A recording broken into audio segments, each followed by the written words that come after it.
Hello everyone, welcome back to my channel. मेरे channel में आप सभी का स्वागत है। आज की इस नई वीडियो में आप सभी का स्वागत है। मैं हूं शिवांगी शैली और मैं आज लेके आई हूं एक बहुत ही नया टॉपिक। आज की इस वीडियो में आप लोगों के जो काफ़ी सारे जो क्वेश्चंस हैं उसके आंसर्स आज की वीडियो में मैं आप लोगों को देने वाली हूँ। आज की ये वीडियो देखने के बाद आपके काफ़ी सारे ऐसे डाउट्स हैं जो क्लियर होने वाले हैं। सो आप लोगों से रिक्वेस्ट है कि प्लीज़ मेरा ये वीडियो आप लोग एंड तक ज़रूर देखिएगा ताकि आपको सारी बातें जो हैं वो क्लियर हो जाएँ। तो आज की वीडियो आप लोगों के लिए बहुत ही ज़्यादा इम्पॉर्टेंट होने वाली है और बहुत ही ज़्यादा नॉलेज वाली होने वाली है, क्योंकि आज की इस वीडियो में हम बात करेंगे कि जो कतार एयरवेज़ में अगर आपको एज अ कैबिन क्रू काम करना है तो इसके क्या एलिजिबिलिटी क्राइटेरिया हैं, और अगर आप ये सारी एलिजिबिलिटी क्राइटेरिया आप फुलफ़िल करते हो तो उसके बाद आप कतार एयरवेज़ के लिए as a cabin crew apply कर सकते हो। सो प्लीज़ आप लोगों से रिक्वेस्ट है कि जो आज का वीडियो है आप लोग पूरा एंड तक देखिए। और मैं आशा करती हूँ कि जो मेरी ये वीडियो है ये आप लोगों के लिए बहुत ही ज़्यादा हेल्पफुल होगी। अगर आपको ये वीडियो अच्छी लगे और अगर आपको लगता है कि सच्ची में ये वीडियो आप लोगों के लिए अच्छी होगी, आप लोगों को इससे कुछ नॉलेज मिली है, आप लोगों को मोटिवेट करती हूँ मैं, तो प्लीज़ मेरी वीडियो को लाइक ज़रूर करना और मेरे चैनल को सब्सक्राइब तो अभी से कर दो। उसके वीडियो देखने के बाद आप सब्सक्राइब नहीं करके जाते हो तो इससे बेटर है कि आप पहले ही मेरे चैनल को सब्सक्राइब कर दो, उसके बाद मेरी वीडियो आप आराम से बैठ के देखो। चले हम बात करते हैं। हमारा जो वीडियो का टॉपिक है कि कतार एयरवेज़ में अगर आपको एज अ कैबिन क्रू काम करना है तो आपको किन किन चीज़ों का ख्याल रखना है कि आप कतार एयरवेज़ के लिए अप्लाई कर सकते हो या नहीं कर सकते हो, वो सारी चीज़ें आज की इस वीडियो में हम इन डिटेल डिस्कस करेंगे। ठीक है, तो जो सबसे पहला पॉइंट आता है हमारे जो इस वीडियो का जो सबसे पहला पॉइंट है वो है कि आपका सबसे पहले आपको अपनी हाइट चेक करनी है। जो आपकी हाइट है वो 212 सेंटीमीटर तक होनी चाहिए, टिप टू टोस। मतलब जब आप इंटरव्यू देने जाओगे तो जो सबसे पहले आप में जो चीज़ चेक होगी वो होगी आपकी हाइट। वो लोग यही देखेंगे जब आप इंटरव्यू देने के लिए जाओगे कि आपकी हाइट कितनी है। जब आप इंटरव्यू देने पहुंचते हो, आप अपना सीवी देते हो, आप उनसे एक या दो बातें करते हो, उसके बाद डायरेक्ट वो आप लोगों को आपको जो हाइट है उसे टच करने के लिए बोलते हैं। या कई बार ऐसा होता है कि वो आपसे कोई कन्वर्सेशन नहीं करते, वो आपका रिज्यूमे लेके अपने पास रख लेते हैं। वो डायरेक्ट आपको बोलते हैं कि वो आप प्लीज़ जाके ना उस पॉइंट को टच करके आप आइए, क्योंकि उन्हें सबसे पहले उन्हें यही चेक करना है कि जो आपका हाइट है वो 212 सेंटीमीटर है या नहीं है। तो काफ़ी सारे लोग मुझसे ये क्वेश्चन करते हैं कि आपकी हाइट कितनी है, तो मैं बता दूं कि मैं 212 सेंटीमीटर आराम से टच कर लेती हूँ। जो मेरी हाइट है वो 160 सेंटीमीटर है। तो मैं काफ़ी सारे एयरलाइंस के लिए as a cabin crew eligible हूँ। आपको यही सबसे पहला पॉइंट है जो आपको चेक करना है कि जो आपकी हाइट है वो 212 सेंटीमीटर तक होनी चाहिए। कई बार मैंने काफ़ी सारे केसेस ऐसे देखे हैं, जैसे कि मेरे साथ काफ़ी सारे लोग इंटरव्यू देने गए थे तो उनका रिजेक्शन हो गया था हाइट में। उसके बाद उन्होंने स्ट्रेचिंग किया। मतलब ये नहीं कि आपकी हाइट अगर ज़्यादा छोटी है तो ये चीज़ें वर्कआउट नहीं करने वाली हैं। अगर आप थोड़ी सी स्ट्रेचिंग करते हो, क्योंकि कई बार क्या होता है कि हम जैसे काम में इतने ज़्यादा मगन हो जाते हैं कि हम बिल्कुल भी स्ट्रेचिंग नहीं करते, तो ये भी एक छोटा सा रीज़न होता है कि आप हो सकता है 1 या 2 पॉइंट से नीचे रह जाओ। तो जब भी आप इंटरव्यू देने जाओ तो आप मेक श्योर कि आप जो है कि 212 सेंटीमीटर तक आप टच कर पाओ। ठीक है, तो अगर आपकी हाइट इतनी सफिशेंट नहीं है तो आप इंटरव्यू के लिए एलिजिबल नहीं हो, तो आपकी रिजेक्शन हो जाएगी। आपको इंटरव्यू देने जाने का आपका कोई फ़ायदा नहीं है। बेटर अगर आपकी हाइट जितनी भी है आप वो वाली एयरलाइन सर्च करो कि अगर आपको लगता है कि आपकी हाइट के अकॉर्डिंग जो एयरलाइंस आपको लगता है कि इतनी हाइट लेती हो तो उसी में अप्लाई करो। तो उसके बाद हम चलते हैं हमारे नेक्स्ट पॉइंट पे। जो हमारा नेक्स्ट पॉइंट आता है वो होता है हमारा एज। जो एज है, एज आपका 21 ईयर्स तक होना चाहिए जब आप इंटरव्यू देने जा रहे हो। तो इसमें क्या है कि जैसे काफ़ी सारे इसमें भी एक चीज़ है, एक्सेप्शन है। इसमें एक्सेप्शन ये है कि जो कतार एयरवेज़ जब अपने इंटरव्यू लेता है, इंटरव्यू के बाद आपका पूरा प्रोसेस चलता है। जैसे 3 दिन का इंटरव्यू, उसके बाद फ़ोटो राउंड होता है, आपके मेडिकल्स होते हैं, आपकी काफ़ी सारी डॉक्यूमेंटेशन होती है। तो इसमें क्या होता है, इसमें आराम से 2-3 महीने का टाइम लग जाता है। तो जब आप इंटरव्यू देने के लिए जा रहे हो और आपको पता है कि आप विद इन 3 मंथ्स या विद इन 4 मंथ्स आप 21 ईयर्स के हो जाओगे, still you can go for the interview, इसमें कोई प्रॉब्लम नहीं है। वो भी आपको इंटरव्यू के टाइम पे यही बोलते हैं, जब आपके सारे राउंड्स क्लियर हो जाते हैं उसके बाद वो ये मेंशन करते हैं कि अगर आपके 3 महीने में 4 महीने में आप 21 ईयर्स के हो रहे हो, आप 21 ईयर्स के होने के बाद ही आप हमारी जो एयरलाइन है वो ज्वाइन कर सकते हो। सो इसमें ऐसी कोई प्रॉब्लम नहीं है।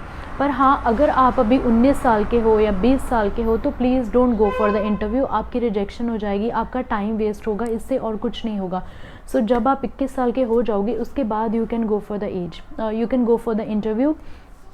एंड काफ़ी सारे लोग इसमें भी कंफ्यूज रहते हैं कि हमारा जो मैक्सिमम एज है वो क्या है। देखिए, कतार एयरवेज़ में जब हम फ्लाई करते हैं तो इसमें मैंने काफ़ी सारे ऐसे भी क्रू देखे हैं जिनकी उम्र अभी 40 साल है, 42 साल है, उनके बच्चे भी बहुत बड़े बड़े हो गए हैं, अभी कॉलेज जाने लग गए, वो भी as a cabin crew, as a cabin services director, जो कि बहुत ही एक सीनियर पोजीशन है हमारे कतार एयरवेज़ में, एयरक्राफ्ट्स में काफ़ी सीनियर पोजीशन है, एज अ CSD वो लोग फ्लाई करते हैं। तो इसमें कोई भी ऐसी बात नहीं है कि आप मैक्सिमम एज आपका कितना होना चाहिए। अगर आप फिज़िकली फ़िट हो, आपको फ़िज़िकली कोई प्रॉब्लम नहीं है, आप फिज़िकली फ़िट टू फ्लाई हो, तब आप फ्लाई कर सकते हो, आप इंटरव्यू देने जा सकते हो, वो लोग आपका सिलेक्शन कर लेंगे, ऐसी कोई बात नहीं है, ठीक है। तो जो हमारा नेक्स्ट पॉइंट आता है वो आता है इसी पॉइंट के बीच में, मैंने उसे कवर अप कर दिया था कि फ़िट टू फ्लाई। आपका जो हेल्थ है वो बहुत अच्छा होना चाहिए। आपको पता है कि आपके जो मेडिकल्स हैं वो इंडिया में भी होंगे, उसके बाद जब आप दोहा चले जाओगे आपके तब भी मेडिकल्स होंगे, तब भी आपका फुल बॉडी चेकअप होगा। और एक बार नहीं, जब आप फ्लाई कर लेते हो तब आपके 2 साल बाद या 3 साल बाद आपके जो रेगुलर चेकअप्स हैं वो आपके होते रहते हैं। अगर इन बिटवीन आपको कोई भी प्रॉब्लम आती है, जैसे देखें हमारी बॉडी है, बॉडी में कोई ना कोई प्रॉब्लम आ जाती है, जैसे हमें कोई सीरियस डिसीज़ हो गई या हम बीमार पड़ गए या कुछ बात हो गई, उसके बाद भी अगर उन्हें लगता है कि उन्हें आपके मेडिकल चेकअप करवानी चाहिए तो वो दोबारा से आपके जो मेडिकल चेकअप्स हैं दोबारा से लेती है। तो आपके मेडिकल जो चेकअप्स हैं वो होते रहते हैं। तो आपके लिए ये बहुत ही ज़रूरी है कि आप अपने आप को फिज़िकली फ़िट रखो, आप अपने आप को कोई किसी भी तरह की कोई भी बीमारी ना लगने दो। हम तो कोशिश कर सकते हैं, बाकी सब तो भगवान के हाथों में है, बट हाँ, हम कोशिश तो कर सकते हैं। आप अपना खाना पीना जो है वो हेल्दी रखिए, अपने आप को कोई भी ऐसी डिसीज़ मत होने दीजिए। अगर आपको लगता है कि आपकी कोई भी प्रॉब्लम है और वो मेडिकेशन से ठीक हो सकती है, सो प्लीज़ पहले वो कर लीजिए, उसके बाद गो फॉर द इंटरव्यू। बिकॉज अगर आप मेडिकल्स में क्लियर नहीं हो पाए तो इसका आपके इंटरव्यू का भी कोई फ़ायदा नहीं होगा, डायरेक्टली आपका रिजेक्शन हो जाएगा। सो कोई फ़ायदा नहीं है आपका इतना मेहनत करने का, इंटरव्यू देने का, आपका ट्रैवल करने का, ऐसा इतना कोई फ़ायदा नहीं है। सो पहले आप अपने आप को मेडिकली फ़िट कीजिए, उसके बाद you can go for the interview. If you are medically fit then you are eligible for the interview, ठीक है। उसके बाद जो हमारा जो 4th पॉइंट आता है वो आता है कि आपका इंग्लिश लैंग्वेज जो है, लैंग्वेज आपको इंग्लिश और आपकी जो मदर टंग है वो तो हमें आती है, तो इंग्लिश इसमें कंपलसरी है, आपको इंग्लिश आनी ही चाहिए। इसमें मदर टंग क्यों बोलते हैं कि मदर टंग आपको आनी चाहिए, वो भी अच्छी बात है, क्योंकि आपको पता है कि जब हम फ़्लाइट करते हैं, जैसे मान लीजिए आप इंडिया से हो तो इंडिया में आपको कौन सी भाषा आती है, जैसे आपको हिंदी आती है, मैं पंजाब से हूँ, मुझे पंजाबी भी आती है, और काफ़ी सारे लोग हैं जैसे कि जो साउथ वाली साइड पे होते हैं उन्हें साउथ वाली लैंग्वेजेस आती हैं, ठीक है।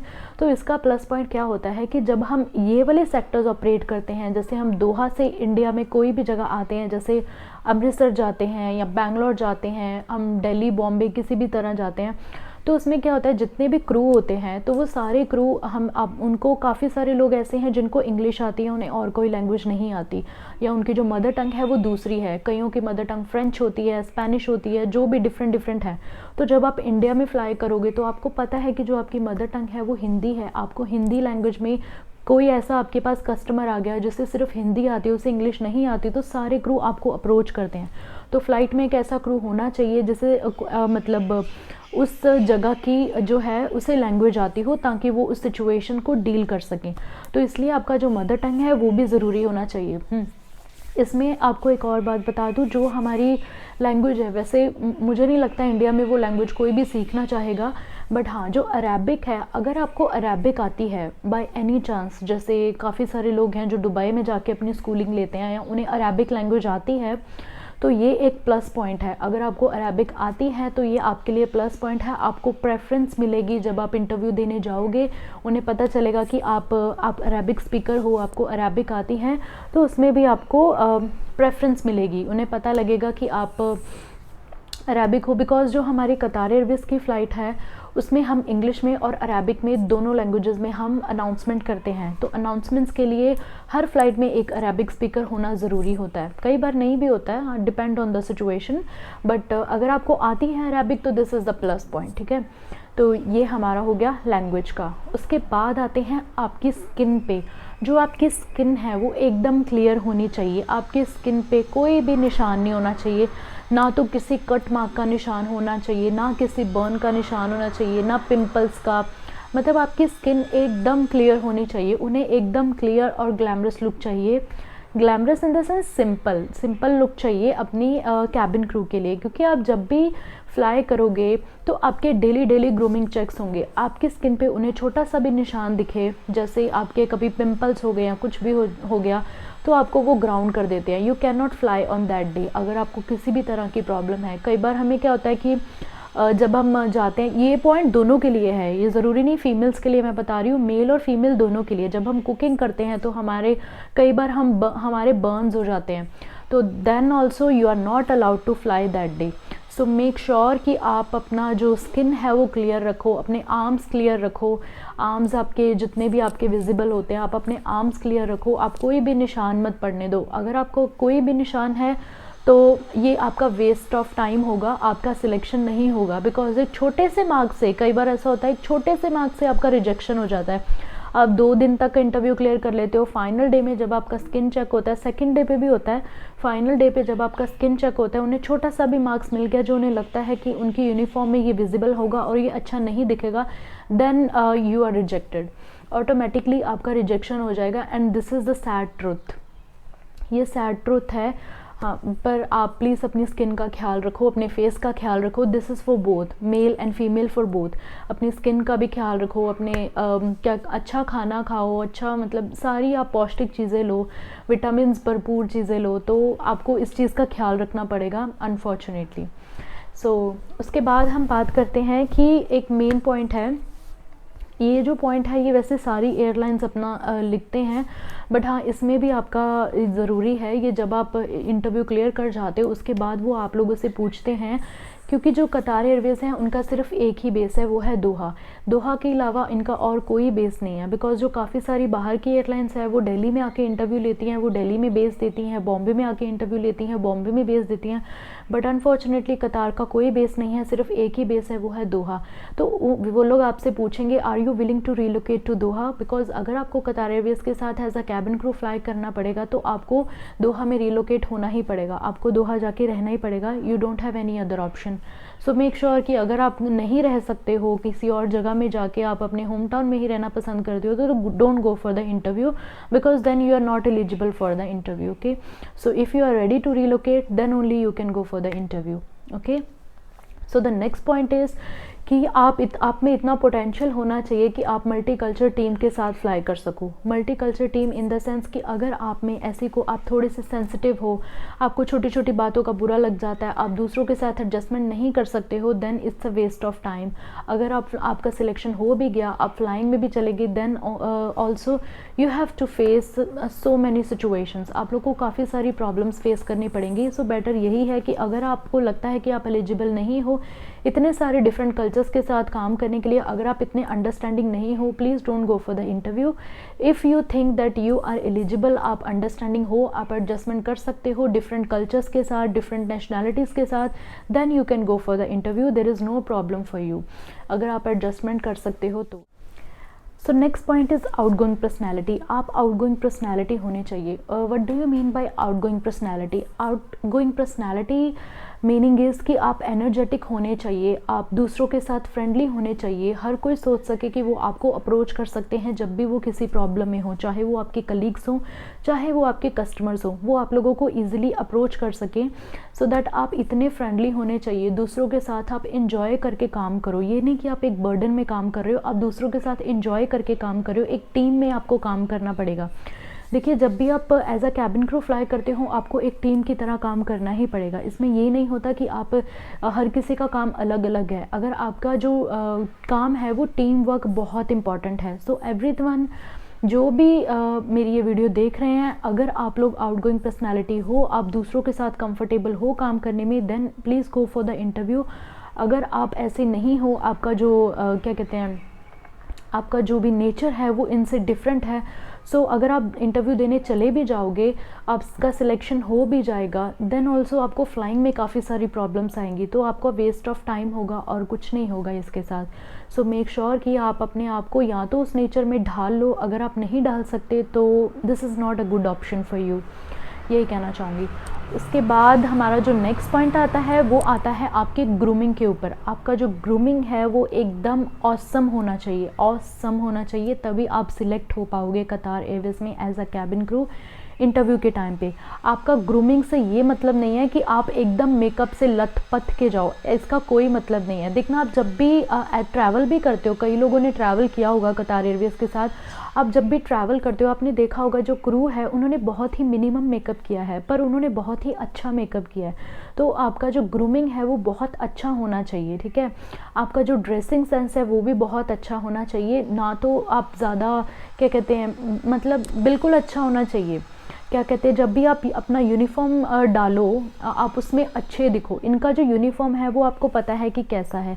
अगर आप इंटरव्यू के टाइम पे ट्राउज़र्स डाल रहे हो, पहले दिन डाल रहे हो, तो पहले दिन अगर आप उन्हें अच्छे लगते हो, उन्हें लगता है कि आप क्रू बन सकते हो, तो सेकंड डे पे वो आपको मेंशन कर देंगे please come in the skirts, knee length skirt, जो आपकी नी लेंथ से भी थोड़ी सी नीचे, जैसे 3 फिंगर्स नीचे नी लेंथ से आपकी जो स्कर्ट है वो उतनी होनी चाहिए, और आपकी जो शर्ट है वो प्रॉपरली आयर्न होनी चाहिए, क्लीन होनी चाहिए, नीट एंड क्लीन होनी चाहिए। बस यही चीज़, यही मतलब है ग्रूमिंग का, कि आपका जो ग्रूमिंग है उसमें आपका मेकअप, आपका हेयर स्टाइल और आपका ड्रेसिंग सेंस सब कुछ आता है, ये एकदम परफेक्ट होना चाहिए, तभी आपका सिलेक्शन होगा।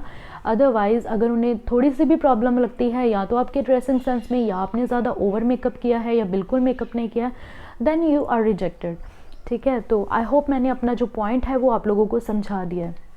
उसके बाद हमारा आता है नेक्स्ट पॉइंट।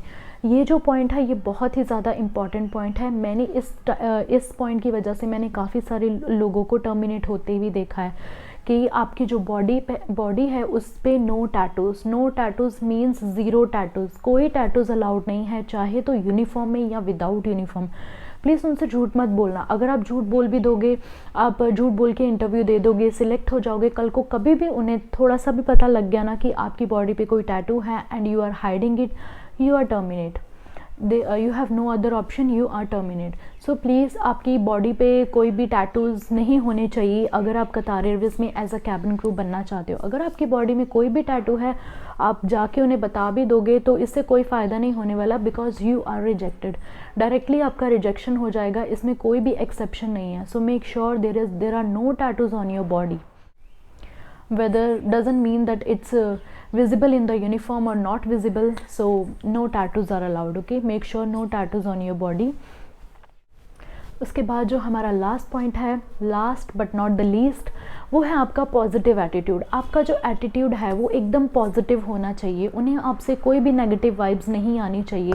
जैसे कि जो आपसे वो क्वेश्चन एंड आंसर राउंड्स भी करते हैं, जैसे कि फॉर हमारे एक्सपीरियंस कैबिन क्रू के लिए, जब आप अपना इंटरव्यू देने जाते हो तो वो आपसे पूछेंगे कि why you are leaving your company. अगर आप उन्हें नेगेटिव वे में आंसर करोगे कि ये एयरलाइन अच्छी नहीं है या कुछ भी ऐसा कुछ, मैं जस्ट एक एग्जांपल दे रही हूँ, दिस इज़ नॉट द क्या कहते हैं, मैं आपको एक चीज़ बता रही हूँ, जस्ट मैं आपको एक एग्जांपल दे रही हूँ कि आपने उन्हें कोई भी नेगेटिव चीज़ें बता दी, then you are not selected, ठीक है। उन्हें कोई भी नेगेटिव पर्सन अपनी एयरलाइंस में नहीं चाहिए, उन्हें सारे पॉजिटिव पर्सन चाहिए। फॉर एग्जांपल अगर वो आपसे पूछेंगे why you are leaving your company, so आपको ऐसा कोई भी नेगेटिव आंसर नहीं देना, आपको उन्हें पॉजिटिवली बोलना है कि my airline is very good but I want to grow my life, so that's why I am joining your airline. So आपको ऐसा पॉजिटिव वे में उन्हें आंसर्स देना है, बिल्कुल स्माइल के साथ आंसर देना है, और अपना जो बॉडी लैंग्वेज है वो भी आपको एकदम पॉजिटिव रखना है। कोई भी आपको नेगेटिविटी नहीं फैलानी है वहाँ पे। जब आप इंटरव्यू देने जाते हो तो आपको पता है वहाँ पे कैमरास भी होते हैं, तो वो आपको इनसाइड और आउटसाइड दोनों तरफ आपको मॉनिटर करते हैं। तो जब भी आप वहाँ पे वेट करते हो, अगर आप क्यू में खड़े आप वेट कर रहे हो, आपने वेट में अपने तरह तरह के मुंह बनाते हो, तो प्लीज़ ऐसा बिल्कुल मत करना। अगर उन्होंने देख लिया तो वो आपका डायरेक्टली रिजेक्शन हो जाएगा। सो आपको ऐसी चीज़ों को अवॉइड करना है, आपको ऐसी चीज़ों की तरफ बिल्कुल भी ध्यान नहीं देना है। वैसे वो बहुत बिज़ी होते हैं इंटरव्यूज़ लेने में, बट स्टिल आप मेक श्योर कि जब भी आप इंटरव्यू देने जाओ आप वहाँ पे ही अपना पॉजिटिव एटीट्यूड इन्हें शो करो, so that you can get selected in the airline. So I hope ये आज का जो वीडियो है ये आप लोगों को अच्छा लगा होगा। मैंने काफ़ी सारे जो आपके डाउट्स हैं जो आप लोग मुझसे पूछते हो, तो आई होप मैंने आप लोगों के क्लियर कर दिए। बट स्टिल अगर ऐसे आप लोगों के डाउट है जो मैं नहीं क्लियर कर पाई तो प्लीज़ मुझे कमेंट सेक्शन में ज़रूर बताना। मैं कोशिश करूँगी कि मैं अपनी अगली वीडियो में वो आपके सारे डाउट्स क्लियर कर दूँ। Okay, thank you, bye bye guys. Please don't forget to subscribe my channel and please press the bell icon below. Thank you so much, bye bye. मिलते हैं हमारी अगली वीडियो में, मे बी एक और नए टॉपिक के साथ। Thanks, bye bye, take care, see you.